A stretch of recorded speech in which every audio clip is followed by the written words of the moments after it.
संत महात्मा हैं, उनके स्पर्श के कारण तीर्थ हैं। जहां पर यीशु का स्पर्श हुआ उस तीर्थ को जेरूसलेम कहते हैं। क्रिश्चियन धर्म का तीर्थ स्थान जेरूसलेम है। जहां नानक जी का स्पर्श हुआ उसे अमृतसर कहते हैं। जहां मोहम्मद पैगंबर का स्पर्श हुआ ईश्वर निष्ठता के एक परम भक्त का, उसे आबे जमजम कहते हैं। जहां पर गोरखनाथ जी का स्पर्श हुआ उसे मानसरोवर कहते हैं। ये मानसरोवर आज से नहीं, सतयुग से है, आज भी है। सतयुग में भी था, त्रेता में भी था, द्वापार में भी था, कलयुग में भी। मानसरोवर नष्ट नहीं हुआ। मानसरोवर है, नेपाल से 65 किलोमीटर दूर है। अगर आप नेपाल जाओगे तो नेपाल से आगे 65 किलोमीटर पर मानसरोवर तीर्थ है, जहां पर गोरक्षनाथ जी ने बड़ी ही तपस्या की। और बहुत से तीर्थ स्थान हैं, अनंत अनंत तीर्थ हैं। इन तीर्थों के अंदर सजीवता लाने के लिए और आपको ईश्वरनिष्ठ बनाने के लिए, कोई ईश्वरनिष्ठ बनना उनका ही अधिकार नहीं। वे ये नहीं कहते कि हम ही ईश्वरनिष्ठ रहेंगे और आप लोग ईश्वरनिष्ठ न बनो, ऐसा नहीं है। वे जो ईश्वरनिष्ठ लोग होते हैं, महात्मा होते हैं, परम भक्त होते हैं, वे दूसरों को भी ईश्वरनिष्ठता की तरफ लाने का प्रयत्न करते हैं। अपना सारी खे करती तात्काल नाही काल वेळ तया लागी। वह दूसरों को भी अपने जैसा बनाने की कोशिश करते हैं। इतना ही कोशिश नहीं, अपने जैसा बना ही देते हैं। और उन्हीं को कहते हैं संसार में गुरु कहते हैं। जब तक ईश्वर निष्ठता नहीं आ जाती तब तक गुरुत्व नहीं आता। ये बात पूरी ख्याल में रखना। अगर ईश्वर निष्ठता आई है, ईश्वर का सानिध्यता महसूस होती है, तो गुरुत्व स्वीकार कीजिए, वरना किसी के गुरु मत बनिए। कोई आवश्यकता नहीं गुरु बनने की। ईश्वर निष्ठता उसमें आना ही पड़ेगी, और ईश्वर निष्ठता उसमें आती है तो वह दूसरों को ईश्वर का सानिध्य, ईश्वर का साक्षात्कार करवाने में समर्थ हो जाते हैं। संसार में गुरुओं का बहुत वर्णन है। जैसे मैंने आपसे कहा था कि संसार में हम किसी को भी गुरु मान लेते हैं। गुरुओं के बहुत प्रकार हैं, शास्त्र में तो बहुत है। जितना मेरे पढ़ने में आया, समझने में आया, उतने गुरु जो हैं, जिसके पीछे ये संसार दौड़ रहा है, उसमें से जो गुरु हैं, जिनके कारण हमारे अंदर ईश्वर निष्ठता आती है, हम ईश्वर निष्ठ बनते हैं, ईश्वर हमारे सानिध्यता में आ जाता है, अर्थात हमें ईश्वर का साक्षात्कार हो जाता है, ब्रह्म साक्षात्कार हो जाता है, जिसे इस्लाम में रोशन जमीर कहते हैं। ईश्वर का साक्षात्कार होने का मतलब रोशन जमीर हो जाना। हम कहते हैं वो इंसान रोशन जमीर है। रोशन जमीर का मतलब वह साक्षात्कारी है।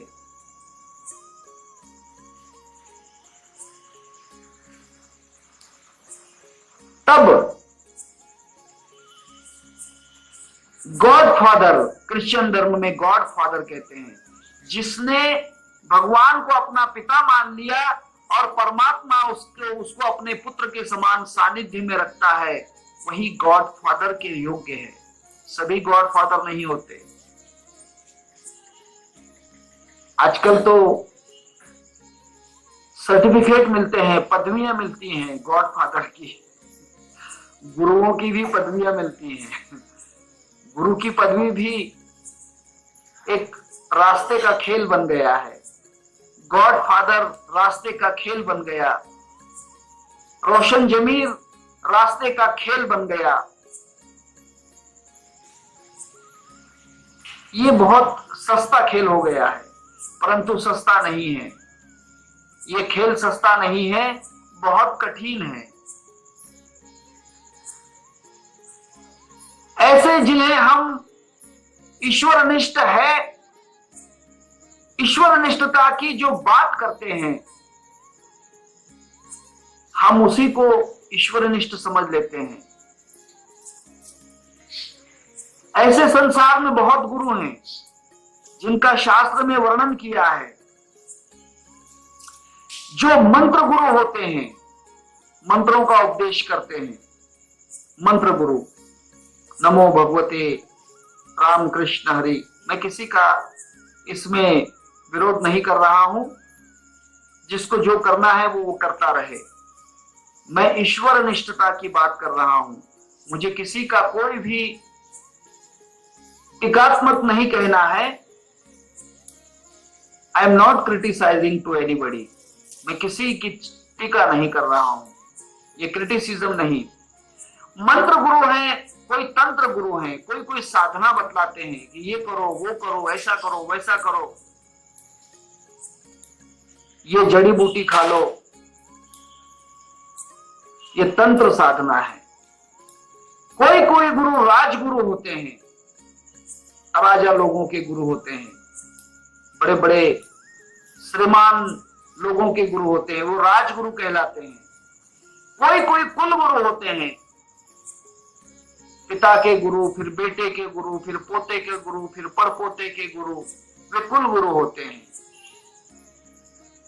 अब वे ईश्वर निष्ठ है या नहीं, मैं उस पर विचार नहीं। मैं ईश्वर निष्ठता के आपको 12 गुरुओं के लक्षण बतलाऊंगा। 12 गुरु जो होते हैं वे ईश्वर निष्ठ, और उसमें से अगर एक भी मिल जाए तो समझ लेना कि जीवन सफल है। उसके बाद विद्या गुरु होता है। कोई अलग विद्या सिखा देता है, कोई गायन सिखाता है, कोई संगीत सिखा देता है, कोई जेब काटना सिखा देता है, कोई तलवार सिखाना चलाना सिखा देता है, कोई बंदूक का निशाना सिखा देता है। ये विद्या गुरु। कोई कोई जो होते हैं असद्गुरु, अर्थात गुरु है ऐसा कहते हैं, परंतु वे खुद गुरु नहीं होते। उनमें अंधेरा ही अंधेरा होता है, असद्गुरु। और कोई कोई जो होते हैं, वह जो होते हैं वे रति गुरु होते हैं, अर्थात संसार को किसी भी मार्ग में लगा देते हैं और वे खुद को गुरु कहते हैं। किसी को कहते हैं कि शनि की उपासना करते रहो, बस भगवान मिल जाएगा। किसी को कहते हैं कि मसोबाकी करते रहो, वे रति गुरु हैं। कहीं भी किसी पर भी आपको लगा देंगे साधना में। कुछ माता गुरु हैं। माता को गुरु मानने वाले बहुत से लोग हैं। मैं माता को गुरु नहीं कहता हूं, ऐसा नहीं, परंतु ईश्वर निष्ठ नहीं, जिससे ईश्वर का सानिध्य प्राप्त हो जाए। बहुत सी माताएं होती हैं वैसी। मदालसा जैसी माता अगर मिल जाए तो फिर ईश्वर साक्षात्कार दूर नहीं। मदालसा जैसी माता, पता है ना, मदालसा माता जो है, उसके जैसी अगर मां मिल जाए तो फिर ईश्वर साक्षात्कार सहज हो जाता है। मुक्ताबाई जैसी माता मिल जाए तो फिर साक्षात्कार सहज हो जाता है। ये माता गुरु है। और एक पिता गुरु होता है। पिता जो होते हैं उसको लोग गुरु मानते, कहते हैं कि हमारे पिता ये उपासना करते थे इसलिए हम भी कर रहे हैं। बस पिता के रास्ते पर चलते हैं और उसको गुरु मानकर चलते हैं। कोई कोई देव गुरु मान लेते हैं। देव गुरु का मतलब समझते हो? अपने खानदेश में बहुत कम नाम है। अगर आप कोल्हापुर साइड में, सातारा, सांगली वो साइड में जाओगे तो देव गुरु उसे कहते हैं जिसके आंग में कोई बाबा, देवी, भगत आता हो, उसे देव गुरु कहते हैं। किसी के भी आंग में कोई देवता आते हो तो उसे देव गुरु कहते हैं। लोग ऐसे लोगों को गुरु बना लेते हैं जो खुद होश में नहीं रहते, उसको देव गुरु बना लेते हैं। इसके बाद में कुछ जो होते हैं वे जगत गुरु कहलाते हैं, खुद को जगत गुरु कहते हैं कि हम पूरे दुनिया के गुरु हैं। मैं अमेरिका जाकर आया, इंग्लैंड जाकर आया, रसिया जाकर आया, चीन, जापान, सब देश घूम के आया, मैं जगत गुरु बन गया। ये जगत गुरु हैं। कुछ लोग जो होते हैं स्वप्न गुरु, सपने में कहते हैं, कुछ लोग सपने में गुरु को मान लेते हैं, ये स्वप्न गुरु। और कुछ जो होते हैं वे जो होते हैं विश्व गुरु होते हैं। विश्व गुरु का मतलब मैं ब्रह्मा का भी गुरु हूं, मैं विष्णु का भी गुरु हूं, मैं राम का भी गुरु हूं, ऐसा कहने वाले वे विश्व गुरु कहते हैं खुद को। और कुछ प्रतिमा गुरु होते हैं, वे कहते हैं कि मेरे पास आने की आवश्यकता नहीं, सिर्फ मेरा फोटो अपने पास रख लेना, बस तुम्हारा मोक्ष होता रहेगा, तुम्हारा मोक्ष हो जाएगा। वे प्रतिमा गुरु हैं। ईश्वर साक्षात्कार नहीं होता। अब ऐसे जो गुरु होते हैं ये सद्गुरु नहीं होते, ईश्वर निष्ठ नहीं होते। अब ईश्वर निष्ठ जो 12 गुरु हैं, उन 12 गुरुओं के लक्षण शास्त्र में बतलाए हैं, जिन्हें मैं आपको समझाकर कहता हूं। अगर उनमें से एक भी आपको मिल जाता है, एक भी ईश्वरनिष्ठ गुरु आपको मिल जाए, इसीलिए कहते हैं ईश्वरनिष्ठ का मतलब ब्रह्मनिष्ठ, ब्रह्म जिनके साक्षात्कार में आ रहा है। आ रहा मतलब आ चुका ऐसा नहीं, पहले आया था और अब नहीं आता, नहीं, हमेशा उसके साक्षात्कार में आता ही है, उसे ब्रह्मनिष्ठ कहते हैं। जिसको ब्रह्म का साक्षात्कार हमेशा हो रहा है, ब्रह्मनिष्ठ गुरु ब्रह्म क्षोत्रिय। ब्रह्म क्षोत्रिय का मतलब जो ब्रह्मा का आचरण करता है और ब्रह्मत्व का रक्षण करता है, जो ब्रह्म स्वरूप का रक्षण करता है। एक बार ब्रह्म साक्षात्कार हो गया, रावण को भी ब्रह्म साक्षात्कार हुआ, परंतु ब्रह्म साक्षात्कार होने के बाद दूसरे की औरतों को लेकर भाग रहा है। ये ब्रह्म क्षोत्रिय नहीं, उस पर आचरण नहीं कर रहा। हिरण्यकश्यप को भी ब्रह्म साक्षात्कार हुआ, भगवान से वरदान मिला, परंतु फिर भगवान का शत्रु हो गया। हिरण्याक्ष को भी वरदान मिला भगवान से, परंतु भगवान का शत्रु बन गया। ये ब्रह्म क्षोत्रिय नहीं। भगवान का साक्षात्कार होने के बाद भगवान का रास्ता जो त्याग देते हैं, भगवान को जो नहीं मानते, वे ब्रह्म क्षोत्रिय नहीं हो सकते। ब्रह्मनिष्ठ का मतलब भगवान जिनसे अभी भी कांटेक्ट में है, भगवान जिनके सानिध्य में है। और ब्रह्म क्षोत्रिय का मतलब जो भगवान के नियमों का, उसके धर्म का उल्लंघन नहीं करते, उस पर आचरण कर रहे हैं, वे ब्रह्म क्षोत्रिय। अब ऐसे जो गुरु होते हैं उनके 12 प्रकार के वे ईश्वरनिष्ठ गुरु होते हैं, जिनमें पहला गुरु है उसे कहते हैं धातुरवादी। इसका लक्षण बड़ा ही श्रेष्ठ लक्षण है। ये धातुरवादी गुरु है। दूसरा चंदन गुरु कहते हैं, तीसरा विचार गुरु है, चौथा अनुग्रह गुरु है, पांचवा परिस गुरु है, छठवां कच्छप गुरु है, सातवां चंद्र गुरु है, आठवां दर्पण गुरु है, नौवां छाया निधि गुरु, 10वां नाद निधि गुरु, 11वां क्रौंच गुरु और 12वां सूर्यकांत गुरु है। ये 12 प्रकार के जो गुरु हैं वे ईश्वर निष्ठता का स्वरूप होते हैं। अब इनमें से हर गुरु का लक्षण मैं आपको थोड़ा थोड़ा समझा कर कहूंगा। शास्त्र में बहुत है, उसका पूर्ण नहीं कहूंगा। जो गुरु होते हैं धातुरवादी गुरु, वे धातुरवादी गुरु परमात्मा को साक्षात्कार करके जहां पर वह रहते हैं उस स्थान को तीर्थ बना देते हैं। जैसे कपिल मुनि, कपिल मुनि जहां पर रहे उसको तीर्थ बना दिया। लोग वहां पर तीर्थ के लिए जाते हैं, सब तीर्थ बार बार, गंगा सागर एक बार। संत तुकाराम महाराज धातुरवादी गुरु, जहां पर उपासना की, जहां पर तपस्या की, वहां देहू तीर्थ बन गया। मुक्ताबाई चांगदेव धातुवादी गुरु जहां पर रहे वहां मेहुर मुक्ताबाई एक तीर्थ बन गया। संत एकनाथ जहां पर रहे वहां पर पैठन तीर्थ बन गया। ऐसे बहुत से तीर्थ हैं जो संतों के कारण, उन गुरुओं के कारण तीर्थ बन गए, गुरुओं के कारण तीर्थ बन गए। लोग वहां पर अब भी तीर्थ के नाम से जाते हैं, वहां पर उपासना करते हैं, भगवान का सानिध्य प्राप्त करते हैं। ये धातुरवादी गुरु होते हैं। ऐसा मत समझना कि एक गुरु धातुरवादी है फिर वहां परिस नहीं हो सकता, जो परिस गुरु है वहां चंदन गुरु नहीं हो सकता, जो चंदन गुरु है वहां फिर दर्पण गुरु नहीं हो सकता, जो दर्पण गुरु है वहां कच्छप नहीं हो सकता, सूर्यकांत नहीं हो सकता, क्रौंच नहीं। एक गुरु 12 लक्षण भी अपने पास रख सकता है, ये मत भूलना। एक ही गुरु में 12 लक्षण भी होते हैं, किसी गुरु में एक ही लक्षण होता है।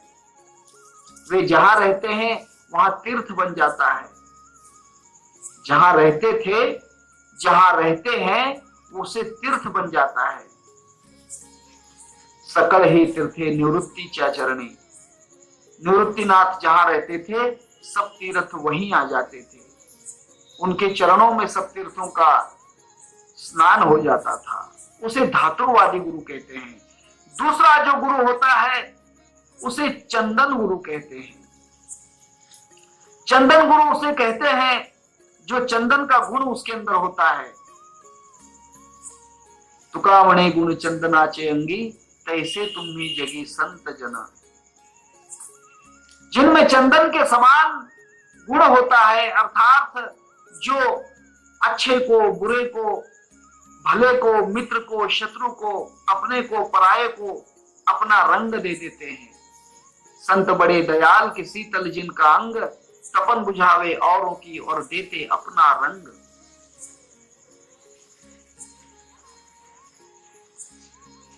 कबीरा गुण चंदन माही, 3 बसत है खास। अतिथि को छाया, शीतलता और अंत देत सुवास।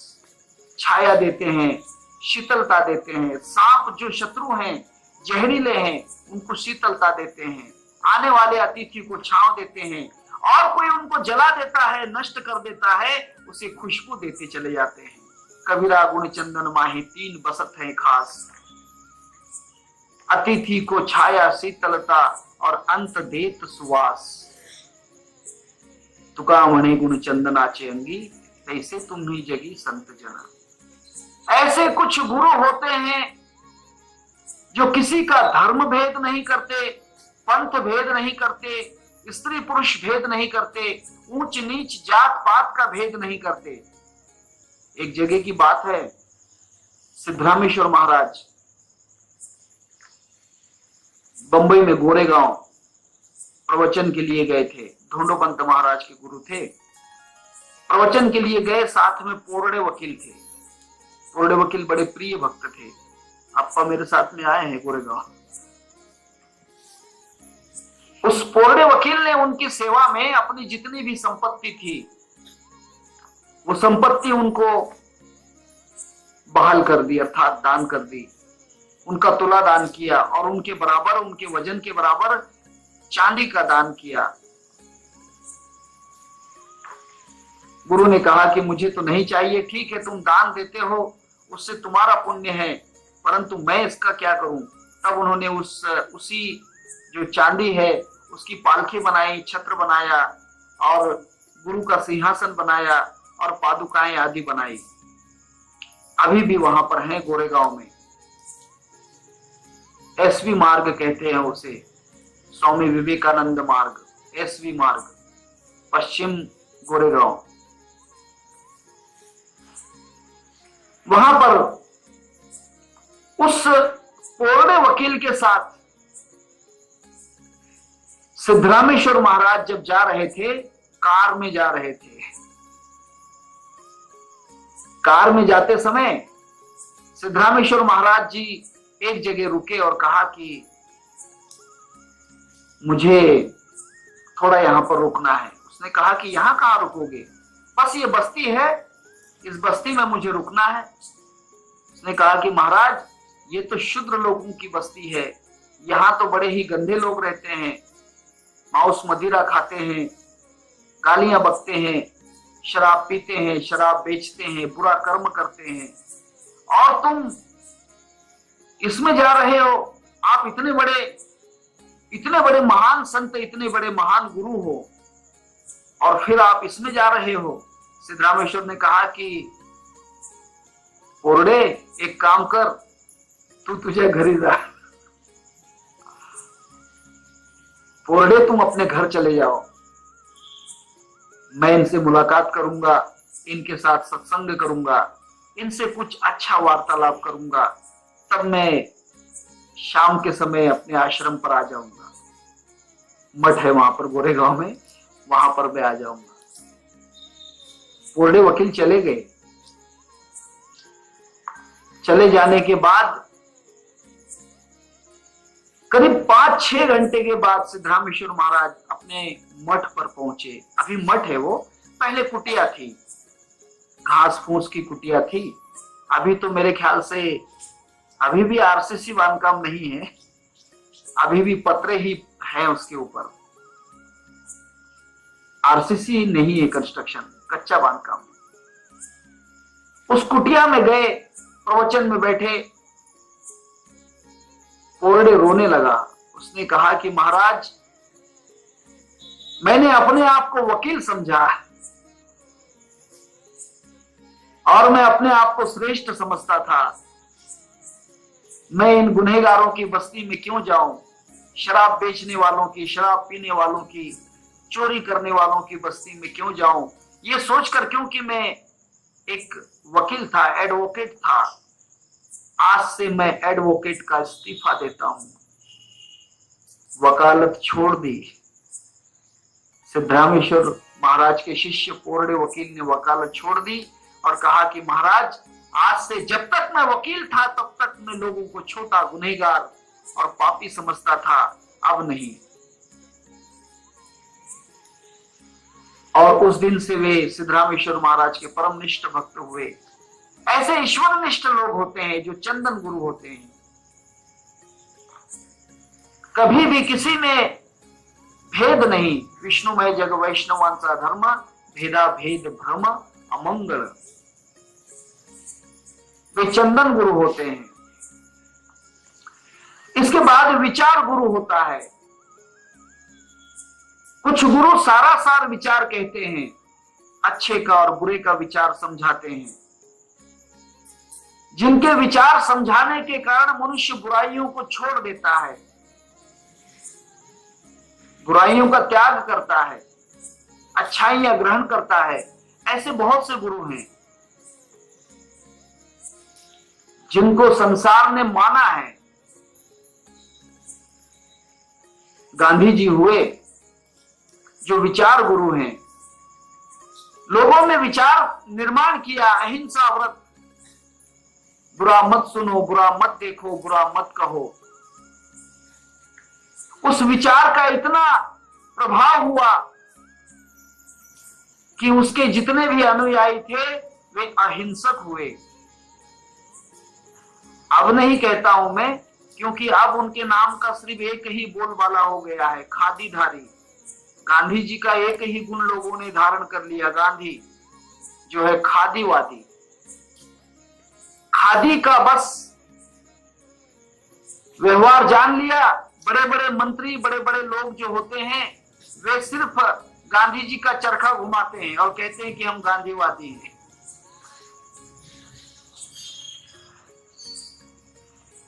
गांधीवादी कहते हैं, एक दिन चरखा घुमाते हैं, 26 जनवरी या 15 अगस्त के दिन या 2 अक्टूबर को या फिर 30 जनवरी। 30 जनवरी को गांधी जी का निर्वाण हुआ, गोली मारी गई, और 2 अक्टूबर को जिनका जन्म हुआ उस दिन गांधी जी का चरखा घुमाते हैं। बड़े बड़े लोग, मंत्री, कांग्रेसवादी, वे कहते हैं कि देखो हमारे गांधी जी बड़े अच्छे नेता थे जिन्होंने हमें खादी का ज्ञान दिया, हम खादी पहनते हैं, हम खादी पहनते हैं, खादी के कपड़े पहनते हैं और चरखा घुमाते हैं, जिनकी बड़ी बड़ी सिल्क मिलें होती हैं, टेरिकॉट टेरिलिन के कपड़े जिनके बनाते हैं जो लोग, वे कहते हैं हम गांधीवादी, हम चरखा चलाते हैं। जिनकी मिलें टेरिकॉट टेरिलिन और सिल्क मिलें जो चलाते हैं, इतने बड़े बड़े लोग कहते हैं कि हम खादीवादी हैं, खादी को पहनते हैं। खादी पहन रहा है लेकिन पहना क्या रहा है दुनिया को, ये नहीं। वो विचार गुरु हैं जो संसार को पलट देते हैं अपने विचारों से, अपने विचार की धारणाओं से। ऐसे बहुत से लोग हुए, अब्राहम लिंकन जैसे हुए, निपट निरंजन जैसे हुए। निपट निरंजन एक बहुत बड़े गोरख पंथ के संत हुए, गोरखनाथ के पंथ से, जिन्होंने एक मुसलमान औरंगजेब जैसे खतरनाक बादशाह को भी अपने विचारों से बदल दिया। निपट निरंजन की बानी पढ़िए, जिसमें आलमगीर कहते हैं औरंगजेब को, उस औरंगजेब को उन्होंने उपदेश किया है अपने विचारों से। तीसरा गुरु, उसके बाद चौथा गुरु जो है उसे कहते हैं अनुग्रह गुरु, जो उपदेश देता है। अनुग्रह गुरु, अनुग्रह का मतलब उपदेश दे देता है कि ठीक है ऐसा करना, इतनी बार जाप करते रहना, इतने बार ये करते रहना, सुबह 4 बजे स्नान करना, दिन भर भोजन नहीं करना, कपड़े भगवे पहन लेना, सर पर बाल नहीं बढ़ाना, भस्म लगाते रहना, माला पहनते रहना और वगैरह वगैरह जो उपदेश देते हैं। करवाते कुछ नहीं, शिष्या से न लाविती साधना, न शिकविती इंद्रिय दमन। ऐसे जो लोग होते हैं वे सिर्फ अनुग्रह देते हैं, इनकी भी कृपा हो जाती है। कभी कभी अगर उनके अनुग्रह के ऊपर, उनके उपदेश पर हम चलें तो हमें ईश्वर का सानिध्य मिल जाता है। चलते चलते भी अगर किसी का उपदेश हमने ख्याल में ले लिया तो जीवन सुधर सकता है। उपदेश, एक बार किया हुआ उपदेश अगर जीवन भर संभाल लिया तो समझ लेना कि ईश्वर की सानिध्यता। हजारों बार कहने के बाद जो एक बार आचरण करता है, समझ लेना कि असफल साधक है। जो एक बार कह दिया और जीवन भर उसका आचरण करेगा, वह साधक सच्चा है। नहीं तो एक एक को कहना पड़ता है भाई ध्यान करो, हाँ रोज ध्यान करने के लिए रोज कहना पड़ता है।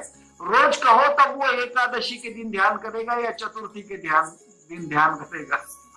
एक आधे दिन ध्यान करता है, हमेशा नहीं। जो ऐसा उपदेश देते हैं वे अनुग्रह गुरु कहते हैं। उसके बाद परिस गुरु होता है, जो किसी को छू ले, स्पर्श कर दे तो उसे सोना बना देता है। ऐसे गुरु बहुत हुए हैं। परिस गुरु, जिनका स्पर्श संसार में हुआ और उन्होंने संसार के जीवों को ब्रह्म साक्षात्कार करवा दिया। मुक्तानंद जी, नित्यानंद जी, स्वरूपानंद जी, गुणवणी महाराज, संत ज्ञानेश्वर, संत एकनाथ, संत तुकाराम, इन्होंने स्पर्श किया। एकनाथ महाराज ने एक पागल व्यक्ति को स्पर्श किया, जिसे गावबा कहते थे। एक पागल व्यक्ति था, मुंह से जिसके लार, जिसे हम कहते हैं लार बहती थी, मराठी में लाड़ कहते हैं, उसे लार कहते हैं। नाक से भी गंदगी बहती थी, कानों से गंदगी, कभी नहाता नहीं था, कपड़े भी कहे फटे पुराने कपड़े पहनता। गांव में लोग उसे पागल कहते, उसे गावबा कहते थे। एकनाथ महाराज ने अपने जीवन का अंतिम समय पहचान लिया कि अब मुझे जाना है संसार को छोड़कर। तब रामायण किससे लिखवाई जाए, भावार्थ रामायण पूर्वार्ध हो चुकी थी, उत्तरार्ध लिखना थी। तब उन्होंने उस गावबा को बुलाया। उसने कहा कि ये गावबा इधर आओ। बस उनके सर पे हाथ रखा, स्पर्श किया और गावबा एक महापंडित हो गए, जिनकी भावार्थ रामायण का उत्तर भाग लिखा हुआ है।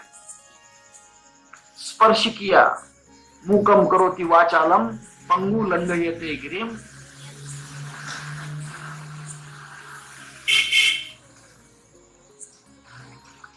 मूकम करोति वाचालम पंगुलंघयते गिरिम यत्कृपातमहं वंदे परमानंद माधवम। उनकी कृपा हो जाती है तो मनुष्य सब कुछ करने लगता है, सब कुछ अपने आप आ जाता है, ब्रह्म साक्षात्कार हो जाता है।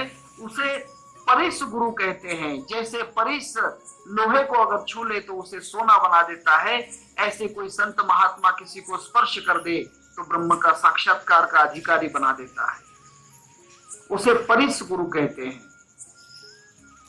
आज संसार में ऐसे बहुत से लोग हैं जो इस धरती के ऊपर इस साधना को लेकर चल रहे हैं, जिसको लोगों ने अनंत नाम से पुकारा है, जिसे क्रिया योग कहा है, शक्तिपात योग कहा है, सहज योग कहा है, इंस्पायरेशन योग कहा है, जिसे कुंडली जागरण योग कहा है, अनंत अनंत प्रकार के नाम जिसे दिए हैं। यही स्पर्श योग है जो परिस ईश्वर निष्ठता जिसमें है, वह अपने स्पर्श से दूसरों को ब्रह्म साक्षात्कार का अधिकारी बना देता है। उसके बाद आता है कच्छप गुरु। कच्छप का मतलब होता है कछुआ। कच्छप गुरु वो होता है, कछुए का गुण है कि कछुआ अगर अपने बच्चों को, कछुए को स्तन नहीं होते, दूध पिलाने के लिए उसके पास स्तन नहीं, वह अपने मुंह में किसी चीज को लाकर अपने बच्चे को नहीं खिला सकती, क्योंकि उसका मुंह जो होता है उस कवच में रहता है, बच्चों का मुंह भी कवच में रहता है, इसीलिए उनको खिला नहीं पाती। तब कच्छप का गुण यह है कि उसके जो छोटे छोटे बच्चे होते हैं, कच्छप के, कच्छपी के, उन बच्चों को नजर से देख लेती है। नजर से अगर देख लेती है और बच्चों की उस पर नजर हो गई तो उनका पेट अपने आप भर जाता है, उसे कच्छप गुरु कहते हैं। ऐसा ही किसी संत महात्मा का या गुरु का किसी शिष्य से दृष्टिपात हो गया, अर्थात जिसने गुरु को देख लिया और गुरु ने जिसको देख लिया, समझ लेना कि उसे ब्रह्म साक्षात्कार हो जाता है।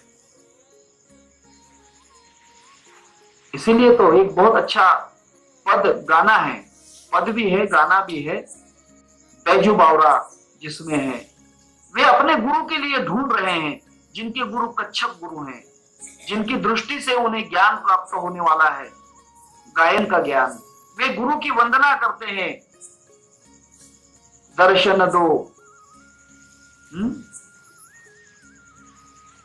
क्या कहते हैं, मुरी अखियां प्यासी रे, मैं आंख से तुम्हें देखना चाहता हूं। दर्शन दो घन श्याम नाथ मोरी अखियां प्यासी रे। ऐसा कहा तो समझ में आएगा। इसकी फिक्र नहीं, अरे घनश्याम तो आ गए। दर्शन दो घन श्याम नाथ मोरी अखियां प्यासी रे। गुरु को कहते हैं कि मुझे तुम्हारी दृष्टि के दर्शन मिल जाए, आप मेरी तरफ देख लो, मैं आपकी तरफ देख लूं तो तृप्त हो जाऊं। और इसे कच्छप गुरु कहते हैं। उसके बाद जो गुरु होता है, कच्छप गुरु के बाद, उसे चंद्र गुरु कहते हैं। चंद्र गुरु जो होते हैं, उनका गुण जो होता है, वे दूर से ही अपने भक्तों के ऊपर कृपा कर देते हैं। भले आप कहीं भी रहो, आप पर कृपा हो जाएगी। आप जलगांव में रहोगे तो भी गजानन महाराज आप पे कृपा करेंगे, स्वामी समर्थ आप पे कृपा करेंगे, ज्ञानेश्वर महाराज आप पे कृपा करेंगे। दूर भी अगर रहते हैं तो वे आप पर दृष्टि रखते हैं, दूर से भी वे अपनी कृपा दृष्टि रखते हैं। उसे चंद्र गुरु कहते हैं। जो दूर से भी अपने भक्तों का, अपने शिष्यों का कल्याण कर सकता है, उसे चंद्र गुरु कहते हैं। कहीं भी अगर रहे तो। उसके बाद दर्पण गुरु होता है। दर्पण गुरु उसे कहते हैं जिसे देखकर, गुरु ने भले ही अपने तरफ नहीं देखा हो, गुरु भले ही हमारे तरफ नहीं देखता, परंतु हमने अगर उस महात्मा, उस ईश्वरनिष्ठ गुरु को देख लिया तो ब्रह्म साक्षात्कार की झलक मिल जाती है। उसे दर्पण गुरु। आईना हमारे तरफ नहीं देखेगा, आईने की आंखें नहीं है। आईना तो तटस्थ होता है, परंतु हम जैसे आईने की तरफ देखते हैं हमें हमारा दर्शन हो जाता है। उसी तरह से कुछ ऐसे ईश्वरनिष्ठ महात्मा होते हैं, गुरु होते हैं, जिनको देखने से ही अपना दर्शन हो जाता है। चला आळंदीला जाऊ, ज्ञानदेव डोळा पाहू, ज्ञानदेव डोळा पाहू, ज्ञानदेव डोळा पाहू। क्यों? कि दर्पण गुरु है। अगर दूर से भी समाधि का दर्शन हो गया तो भी साक्षात्कार का सिलसिला शुरू हो जाएगा, अपने अंदर की ज्योति जागृत हो जाएगी, ब्रह्मनिष्ठता अपने अंदर शुरू हो जाएगी। ऐसे संत होते हैं जो दर्पण गुरु होते हैं, जिनको देखने से ही, वो आपकी तरफ देखे या ना देखे, ज्ञानेश्वर उनकी समाधि में है, उनकी आंखें बंद हैं, वो आपको नहीं देखे तो भी चलेगा। ज्ञानेश्वर ने आपको नहीं देखा तो चलेगा, परंतु आपको अगर ज्ञानेश्वर दिख जाए तो कल्याणम कल्याणम भवतु। इसे दर्पण गुरु कहते हैं। भगवान पत्थर के हैं, वे ना बोलते हैं, ना सुनते हैं, ना चलते हैं, ना देखते हैं, वे तो पत्थर हैं, परंतु उनको देखने से आप में बदल होता है। उनको देखकर आपके अंदर भगवान की स्वरूप स्थिति जागृत होती है। इसीलिए जितनी मूर्तियां हैं वे भी दर्पण गुरु हैं। परमात्मा की जितनी भी मूर्तियां हैं, इसीलिए जितने भी ज्योतिर्लिंग है, जितने भी बड़े बड़े मंदिर हैं, वे सब दर्पण गुरु होते हैं। वे आपके तरफ देखें या ना देखें कोई फर्क नहीं पड़ता, परंतु आप उसको देख लें तो बहुत फर्क पड़ेगा, क्योंकि वे दर्पण गुरु हैं। इसके बाद जो गुरु आते हैं वे बड़े ही उच्च कोटि के गुरु हैं, ईश्वरनिष्ठ, बड़े ही उच्च कोटि के। ऐसे शायद जीवन में मिल जाएं, आपके जीवन में आपको कहीं मिल जाएं तो समझ लेना कि मेरा प्रवचन भी सफल हो गया और आपका जीवन भी सफल हो गया।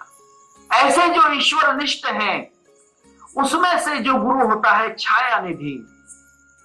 छाया निधि नाम का एक पंछी होता है, पक्षी होता है। उस पंछी का गुणधर्म है कि उसकी छाया जिस पर पड़ती है वहां एक दिन में अब्जोपति बन सकता है, करोड़ोंपति बन सकता है। एक दिन में उसे छाया निधि कहते हैं। वो पंछी कहीं भी रहे, उसकी छाया जिस पर आ जाती है, नसीब से उसकी छाया अगर किसी पे पड़ जाए तो वहां संसार का सबसे बड़ा धनवान बन सकता है, अर्थात सबसे बड़ी कृपा हो सकती है। मीराबाई के ऊपर ऐसे ही गुरु की कृपा हुई, रोहिदास जी की।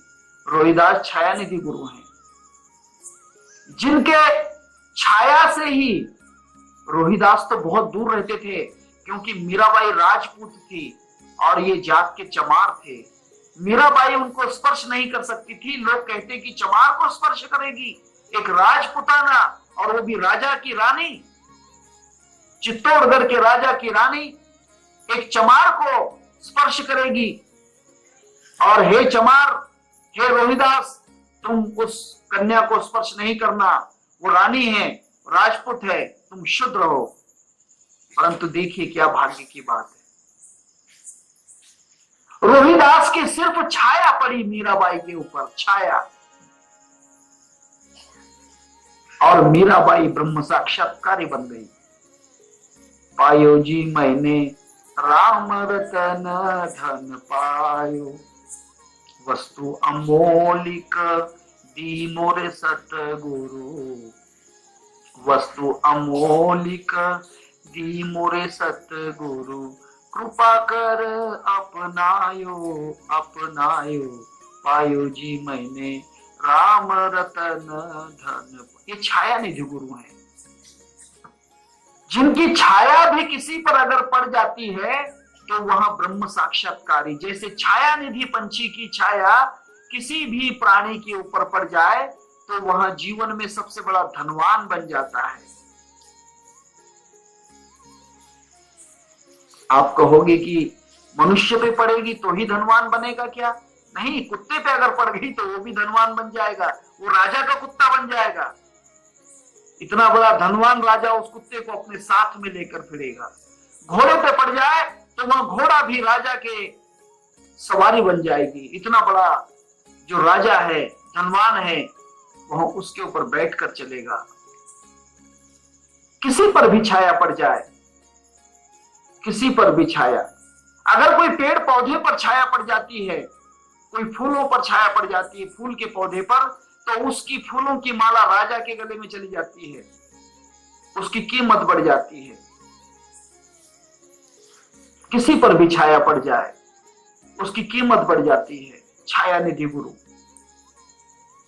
इसके बाद जो गुरु है उसे नाद निधि गुरु कहते हैं। ये बड़े ही उच्च स्वरूप के गुरु हैं, संसार में बड़े दुर्लभ हैं ये लोग। छाया निधि गुरु मिलना, जिसकी छाया अगर हमारे ऊपर आ जाए तो भी हम ब्रह्म साक्षात्कार कर सकते हैं, तो भी हम ब्रह्म साक्षात्कार कर सकते हैं। दूसरा है नाद निधि गुरु। नाद निधि नाम का एक मणि होता है, जैसे पारस मणि है। पारस मणि थोड़ा हल्का होता है। पारस मणि कोई इतनी बड़ी भारी चीज नहीं, ये 84 रत्नों में से एक रत्न है। 84 रत्न होते हैं। आप रत्न परीक्षा नाम का ग्रंथ पढ़ोगे, रत्न परीक्षा, उस ग्रंथ में 84 रत्नों के नाम हैं, जिसमें नीलम है, गोमेद है, पुखराज है, हीरा है, मूंगा है, अलग अलग प्रकार के रत्न। ऐसे 84 रत्न जो संसार में है, हकीक है, बहुत से हैं। मोती है। ये 84 रत्न में एक परिस नाम का रत्न है। ये रत्न कोई इतना कीमत नहीं रखता जितना नाद निधि नाम का मणि रखता है। नाद निधि नाम के मणि का गुणधर्म यह है कि किसी भी चीज का अगर आवाज उस मणि तक चला जाए, अभी समझो ये किताब है और कहीं यहां पर नाद निधि नाम का मणि पड़ा हो और मैं इस किताब का आवाज करता हूं और ये आवाज उस वहां तक चली जाए, इसके आवाज के स्पंदन, वाइब्रेशन, समझते हो, स्पंदन जो होते हैं, उसकी आवाज अगर मणि तक चली जाए तो तुरंत ये वस्तु सोना बन जाती है। सोचो, पारस का तो स्पर्श लगता है। पारस अगर इस खंबे को लगेगा तो ये खंबा सोना बनेगा, परंतु अगर यहां पर कहीं वो जो नाद निधि नाम का मणि पड़ा हो और कोई बच्चा इस खंबे को बजाए, आवाज करेगा इस खंबे का, और ये इस खंबे का आवाज अगर वो मणि तक जाता है तो मणि तो सोना बनेगा ही बनेगा। जिसके द्वारा वो बच्चा उस खंबे को बजा रहा है वो पत्थर भी सोना बन जाएगा। उसे नाद निधि नाम का मणि कहते हैं।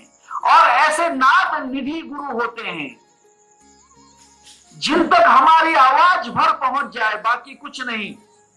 गुरु बैठे पहाड़ पर, हम जमुना के तीर, अब के मिलना बहुत कठिन, पांव पड़े जंजीर। गुरुदेव, मैं आपको मिल नहीं पाऊंगा क्योंकि मैं बहुत दूर रहता हूं। गुरु कहता है कि कुछ नहीं, कोई बात नहीं, कहीं भी रहो, सिर्फ मुझे पुकारो। भिऊ नका, मी तुमच्या पाठीशी आहे। आप डरो मत, सिर्फ मेरे नाम का आवाज निकालो। अगर वो आवाज मुझ तक पहुंच जाएगी तो आपका कल्याण हो जाएगा, आपको साक्षात्कार हो जाएगा। इसीलिए ऐसे जो संत महात्मा हैं, जिनके, देखिए कुछ लोगों ने ऐसे संत महात्माओं के नाम का जाप शुरू किया है, जो नाद निधि नाम के ईश्वरनिष्ठ भक्त हैं। जिन तक आवाज अगर पहुंच जाए किसी भक्त की, किसी साधक की आवाज अगर पहुंच जाती है तो उसे ब्रह्म साक्षात्कार होना शुरू हो जाता है। इसीलिए आज भी कुछ ऐसे नाद निधि गुरु हैं जिनका नाम लिया जाता है, पुंडलीक वरदा, पुंडलीक नाम के भक्त का आवाज, पुंडलीक का आवाज, ज्ञानबा तुकाराम, ज्ञानबा तुकाराम आवाज दिया जाता है।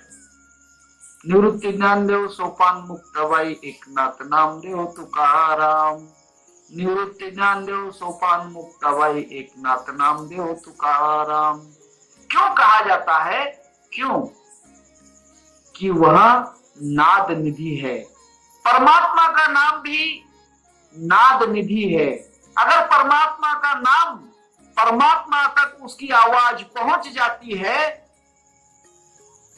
तो उसी वक्त साक्षात्कार होना शुरू होता है। हर परमात्मा का जो स्वरूप है वह नाद निधि है। वहां तक सिर्फ आपकी आवाज जाना चाहिए, आवाज पहुंच जाए और दूसरा कुछ नहीं। राम तक आपकी आवाज पहुंच जाए, कृष्ण तक आपकी आवाज पहुंच जाए, जीसस तक आवाज पहुंच जाए, मोहम्मद तक आवाज पहुंच जाए, बुद्ध तक आवाज पहुंच जाए, महावीर तक आवाज, नानक तक आवाज। अगर आवाज पहुंच जाती है उनके नाम की, तब आप जैसे ही नाम की आवाज पहुंचेगी आप साक्षात्कारी बन जाओगे। उसे नाद निधि गुरु कहते हैं। वे बड़े ही ईश्वर निष्ठ होते हैं। अब ऐसे जो नाद निधि गुरु हैं, इसके भी परे एक गुरु है, उसे क्रौंच गुरु कहते हैं। क्रौंच गुरु, क्रौंच नाम का एक पक्षी होता है, जिस पक्षी का 6 महीने एक जगह निवास होता है तो 6 महीने दूसरे समंदर के किनारे ये पंछी होते हैं। 6 महीने कहीं हिंदुस्तान में तो 6 महीने कहीं अमेरिका में, 6 महीने इंग्लैंड में, ऐसे क्रौंच पक्षी होते हैं। अब ये क्रौंच पक्षी अपने अंडे देते हैं, इनको अंडे होते हैं। वे अंडों को छोड़कर दूसरे प्रदेश में निकल जाते हैं, परंतु याद रहती है कि मैंने अपने बच्चे जन्मने के लिए दिए हैं, और उन्हें पता रहता है कि इतने दिनों के बाद शायद उनका जन्म हो गया होगा, लेकिन मैं वहां नहीं हूं। क्रौंच पक्षी जानता है कि मैं वहां नहीं हूं, और मेरे बच्चों को भूख से कौन बचाएगा, उन्हें तृप्त कौन करेगा। तब वे क्या करते हैं, समंदर में कोई खाने की वस्तु जो उनका खाद्य है, उस खाद्य को अपने मुंह में डालते हैं और ऊपर मुंह करते हैं, और ऊपर की तरफ मुंह करके उन बच्चों की याद करके उसको निगलते हैं।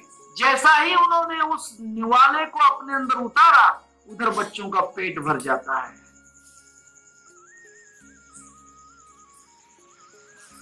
बच्चों का पेट भर जाता है, वे बच्चे कहीं भी हो। वो जो क्रौंच पक्षी है, जहां भी उसने उस अपने गर्दन को ऊपर उठाया और बच्चों की याद में वहां भोजन ग्रहण किया, कि बच्चों का पेट भर जाता है। कुछ ईश्वरनिष्ठ गुरु महात्मा ऐसे होते हैं जो शिष्यों की याद करते हैं। अगर भाग्य से कोई शिष्य की याद कर ली और याद करते से ही सांस अगर ले ली, क्योंकि ईश्वर निष्ठों का पेट उसी वक्त भरता है जब वो सोहम में सांस लेते हैं। उनका भोजन से पेट नहीं भरता, पानी से प्यास नहीं जाती, वो सोहम से तृप्त होते हैं। जैसे ही उसका नाम लेते हैं वो तृप्त हो जाते हैं और उधर उनके शिष्य साक्षात्कार में उतर जाते हैं। उसे क्रौंच गुरु कहते हैं। ऐसे क्रौंच गुरु बहुत कम है संसार में, ऐसे क्रौंच गुरु बहुत कम है। इसके आगे एक गुरु होता है जो सूर्यकांत होता है। सूरज बहुत दूर है संसार में,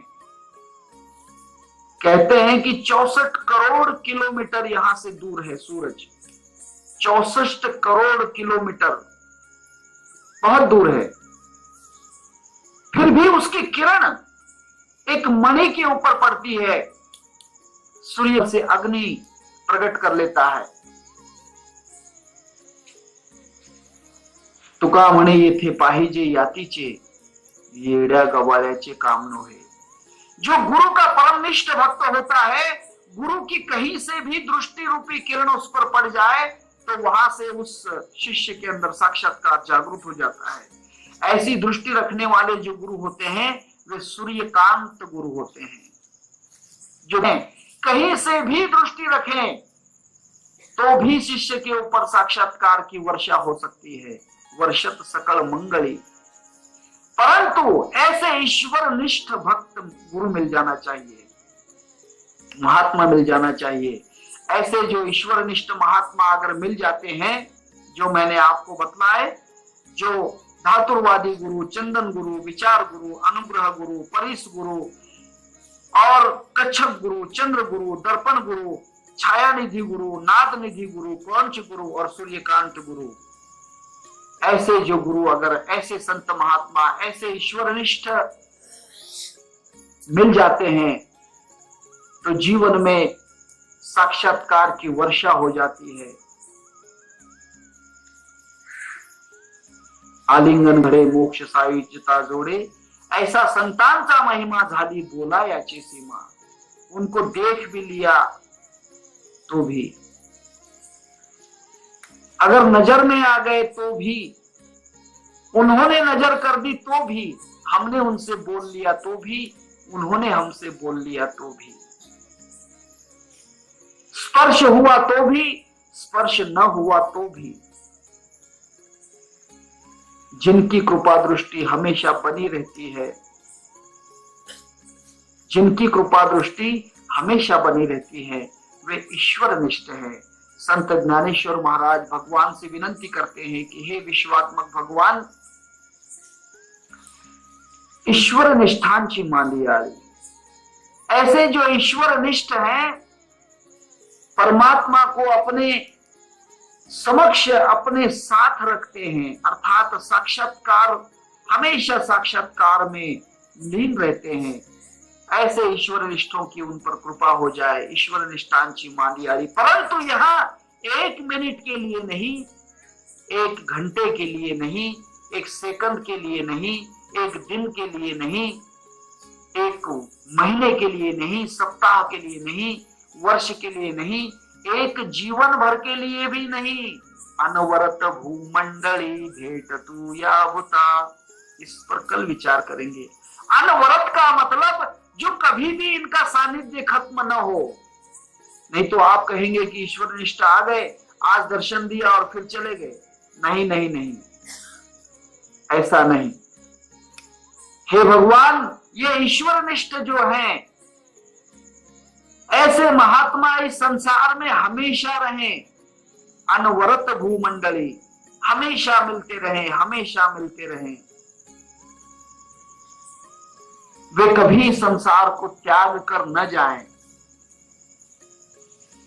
इसीलिए अभी मनुष्य मनुष्य मैं हूं, मैं मनुष्य हूं ऐसा समझ रहा है, क्योंकि ईश्वर निष्ठ संसार से पूर्ण रूप से नहीं गए। ईश्वर निष्ठ जो लोग हैं उनके दर्शन कैसे किए जाते हैं वो मैं आपको अगले श्लोक में बतलाऊंगा। चला कल्पतरूंचे आरव, चेतना चिंतामणीचे गाव, बोलते जे अर्णव पीयूषांचे, जो हमसे बोलते हैं, कल्पतरु हैं, चेतन हैं, उनका संबंध हमसे कैसे जुड़ता है, हम उनको कैसे देख सकते हैं, उसकी साधना में आपसे बाद में कहूंगा। अभी तो ये ईश्वर निष्ठों का कहना हुआ। ईश्वर निष्ठ उनकी इच्छा से करते हैं, उसमें हमारी इच्छा का कोई बल नहीं। ईश्वर निष्ठ जो होते हैं उनकी कृपा दृष्टि अपने आप हो जाती है, उनसे मांगना नहीं पड़ता, वे अपने आप देते हैं। भगवान से तो भी मांगना पड़ेगा, ईश्वर निष्ठों से मांगना नहीं पड़ता। वे अपने आप देते हैं, दे रहे हैं और देते रहेंगे। ऐसे ईश्वर निष्ठ जो हैं, वे संसार में इन सभी प्राणी मात्राओं को, इन सभी जीवों को अखंड अविरत अनवरत कभी जिनका विश्राम न हो, कभी समाप्ति न हो। इस भूमंडल में अनवरत भूमंडली भेटतु या भूता। इस भूमंडल में इन लोगों को अनवरत अर्थात कभी न रुक कर हमेशा हमेशा हमेशा मिलते रहो। मज वाटे त्यासी आलिंगन द्यावे, कदा न सोडावे चरण त्यांचे, कदा न सोडावे चरण त्यांचे, पाय नहीं, चरण, चरण आणि पाय, चरण और पैर इसमें बहुत फर्क है। चरण उसे कहते हैं कि जो संसार उसको छूता है, पांव उसे कहते हैं जिसके ऊपर हम चलते हैं। चरण छूने के लिए होते हैं, पांव चलने के लिए होते हैं। इसीलिए तो कहा गुरु चरणाची माती, का गुरु पायांची माती नाही, गुरु चरणाची माती, गुरु चरणाचा बिंदू, गुरु चरणाचे ध्यान। हाँ, चरण जो होते हैं दर्शन के लिए, स्पर्श के लिए होते हैं, और पांव चलने के लिए होते हैं। जहां से ईश्वर का दर्शन होता है, ईश्वर निष्ठों का दर्शन होता है, उसे चरण कहते हैं। और जिस पर ईश्वर निष्ठ चल रहे हैं उसे पांव कहते हैं। और इसीलिए अनवरत भूमंडली, इसका हम कल विचार करेंगे। सिर्फ ईश्वर निष्ठांची मांदियाळी चूकना मत संसार में। ईश्वर निष्ठ बड़े लहरी होते हैं, इनकी लहर बहुत खतरनाक है। ये लहरी होते हैं, आपके समझ में आएंगे भी और नहीं आएंगे भी। कभी आप उनको दुश्मन भी समझ लोगे, कभी आप उसको मित्र भी समझ सकते हो, कभी आप उसको अपना भी बना सकते हो, कभी आप उससे दूर भी जा सकते हो। ईश्वर निष्ठों का ऐसा ही प्रकार है। ईश्वर निष्ठों की खेल किसी के समझ में नहीं आता है, कला किसी के समझ में नहीं आती। ये बात है। ईश्वर निष्ठों से संभल कर रहना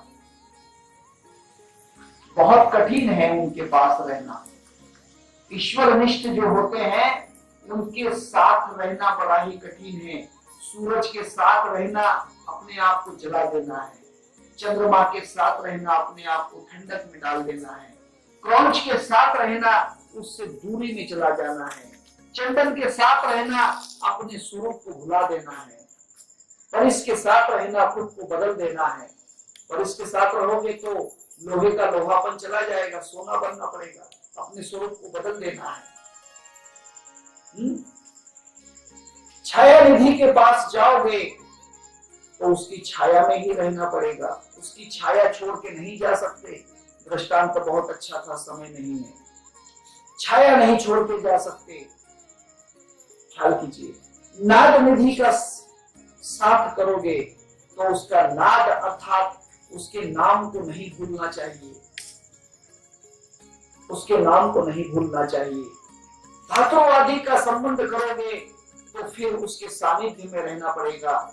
और कभी विचार रूपी ईश्वर निष्ठ को मिल जाए तो उसके विचार को अविचार में मत बदल देना, उसके विचार को उल्टा मत समझ लेना। कभी कभी उल्टा विचार भी सुलटा होता है, गुरु का कहा हुआ उल्टा वचन भी सुलटा होता है। गुरु कहते हैं मर जा, उसे अमर बना देते हैं। निम्न सौ फेरे में जाइए, तथा नहीं कहता हूं समय नहीं है। तब ऐसे जो गुरु होते हैं, ये कच्छप गुरु जो होते हैं, दूर से ही खिलाते हैं, नजदीक नहीं आने देते। चलो हटो, मेरे पास नहीं आना, दूर हटाते हैं, दूर हटाते हैं, दूर से ही तृप्ति करते हैं। ऐसे गुरु से डरना नहीं। कोई कोई गुरु नजदीक नहीं आने देते, वे कच्छप गुरु हैं, दूर से ही तृप्त करते हैं।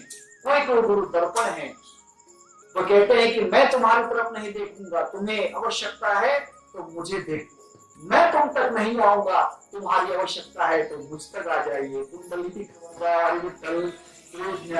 तुकाराम, पंढरीनाथ भगवान की जय।